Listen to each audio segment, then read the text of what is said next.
This is a video from section 12.5 and it's based off the lecture notes. Let's recall the equation of a plane. Suppose x naught, y naught, z naught is a point on the plane and n, which is equal to the vector ABC, is orthogonal to the plane. The equation of the plane can be expressed as follows. A times x minus x naught plus b times y minus y naught plus c times z minus z naught is equal to 0.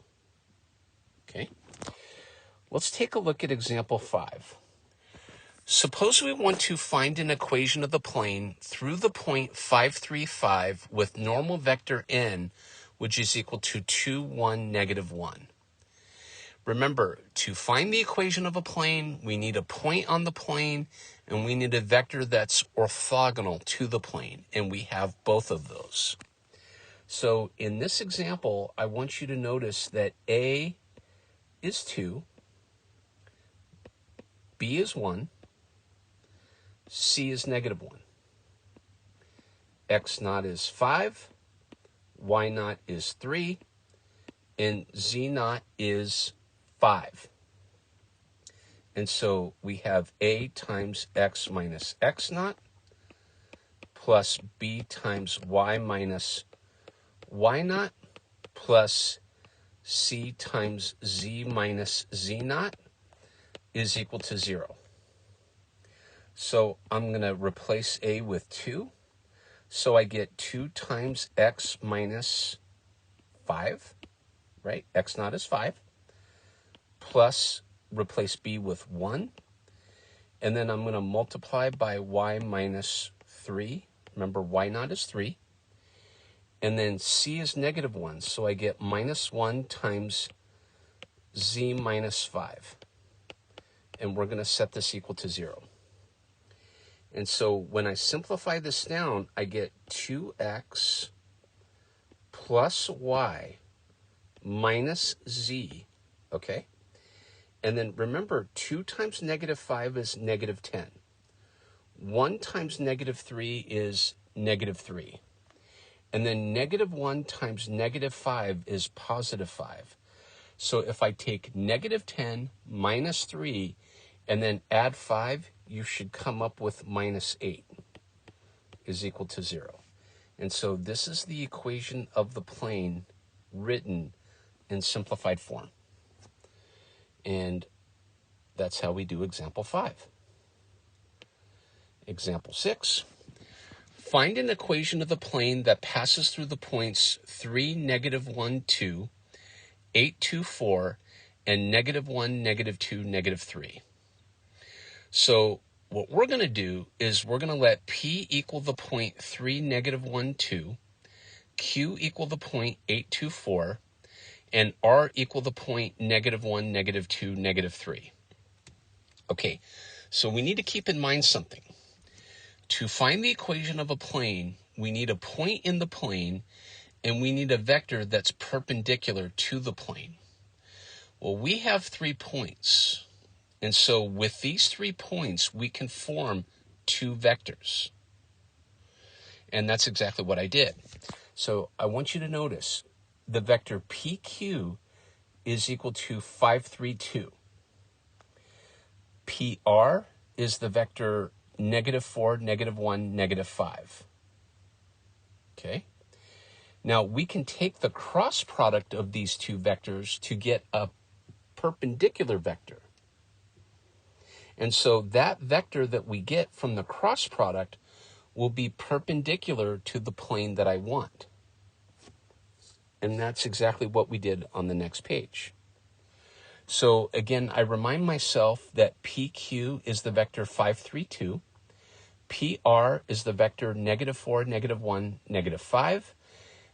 N is the cross product of PQ and PR, which is equal to negative 13, 17, 7. Now, I have the vector that's perpendicular to the plane I want, and all I have to do is choose one of the points, and I happen to choose Q, which is 8, 2, 4. So my equation can be written as follows. we take negative 13 times x minus 8 plus 17 times y minus 2 plus 7 times z minus 4 and set it equal to 0. And when I simplify, I get negative 13x plus 17y plus 7z plus 42 equals 0. And this is the equation of the plane written in simplified form. So we start here and we end on that third line. Now, let's check ourselves. Suppose I chose R. Now, R is the ordered triple negative 1, negative 2, negative 3. Now, my normal did not change. That's negative 13, 17, 7. Now, when I plug it into the equation of the plane, I get negative 13 times x plus 1 plus 17 times y plus 2 plus 7 times z plus 3 equals 0. Now, at first glance, it doesn't look like we got the same equation. But when I simplify this down, you can see that I get negative 13x plus 17y plus 7z plus 42 equals 0. So both equations simplified to the same plane. And so that's how you can check whether or not you did it right. And that's example 6. Example 7, it says, find an equation of the plane that passes through the point p sub 2, which is equal to 1, 2, 3, and contains the line x equals 3t, y equals 1 plus t, and z equals 2 minus t. And so we're going to reduce this example to something that looks like example 6. Now, how am I going to do that? Now, I want you to notice the picture here. We have a point p sub 2, okay? And we have a line. And I'm going to pick 2 points on the line. It doesn't matter which points you choose, I claim. And so I'm going to choose p sub 0 and p sub 1, and I will explain how to get those points shortly. And I'm going to find the equation of the plane through these 3 points. And I'm going to use the same method from example 6. And if I find the equation of the plane through these 3 points, I will have found the equation of a plane that contains the point p sub 2 and the line x equals 3t, y equals 1 plus t, z equals 2 minus t. So let me say that again. The way I'm going to solve this problem is I'm going to pick 2 points on the line, and I'm going to call one of the points p sub 0 and the other point p sub 1. And I'm going to find the equation of a plane through the points p sub 0, p sub 1, and p sub 2. So I'm going to use the same method as example 6. And that's what we're about to do. So if I let t sub equals 0, p sub 0 is the point 0, 1, 2. If I let t equal 1, p sub 1 is the point 3, 2, 1. Now, a natural question can arise. Could I have let t equal 5 and t equal 2,000? The answer is yes. You just need 2 points on that line. Okay? Now, remember, the plane contains the line. If it contains the line, it contains 2 points on the line. I hope that makes sense. Now, we already know that p sub 2 is the ordered triple 1, 2, 3. And I can form the vector p sub naught p sub 1, which is equal to 3, 1, negative 1, and the vector p sub naught p sub 2, which is the vector 1, 1, 1. Now, my normal will be the cross product of p sub naught p sub 1 with p sub naught p sub 2, which I claim will be the vector 2, negative 4, 2. Okay, so now we have a vector that's normal to the plane, and we have a point on the plane. So because we have a vector normal to the plane, and we have a point on the plane, that allows me to find the equation of a plane. And that's exactly what I'm going to do. So I chose the point P sub 1, which is equal to 3, 2, 1. So my equation will be 2 times x minus 3 minus 4 times y minus 2 plus 2 times z minus 1 equals 0.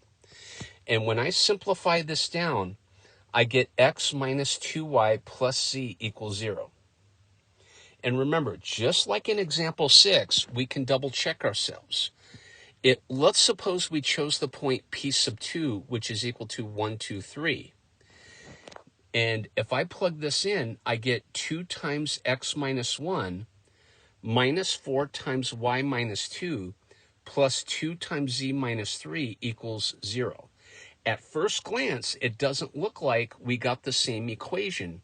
But when you simplify this down, you can see that I got x minus 2y plus z equals 0. And we have now solved example 7. So, okay, let's take a look at this to cap off this video. Two planes are parallel if their normal vectors are parallel. So I'm going to look at this two-dimensionally, and I hope this makes sense. Suppose we have one plane here. We'll call it plane 1. And we have another plane we'll call plane 2 down below. Now, can we see from the picture that plane 1 is parallel to plane 2? Now, suppose I draw my normal vector n sub 1, and you can see that I have it in red. So this vector n1 is perpendicular to plane 1. And in blue, I have the vector n sub 2. And this vector is perpendicular to plane 2. Now, if plane 1 is parallel to plane 2, can we see that n1 must be parallel to n2? And that's visually what I'm trying to describe here. Two planes are parallel if their normal vectors are also parallel. Now, I want to give you an example of this. Okay, so this is just kind of a quick example here. Suppose I had x plus 2y plus z equals 6. And then I had 2x plus 4y plus 2z equals 11. Now, I want to look at the normals of both planes. So can we see in the first plane, my n1 will be 1, 2, 1. So all I did there was read off the coefficients of x, y, and z. In the second plane, I see that n2 is equal to the vector 2, 4, 2. Now, n2 is equal to 2 times n1. And so, therefore, n2 is parallel to n1. And from the previous page, we can say the planes are parallel. And that's what I'm referring to there. So we can easily look at the normal vectors, determine whether or not those vectors are parallel, and if those vectors are parallel, the planes absolutely have to be parallel. Okay, that'll conclude this video for section 12.5, and this again is a video based off the lecture notes. Thank you.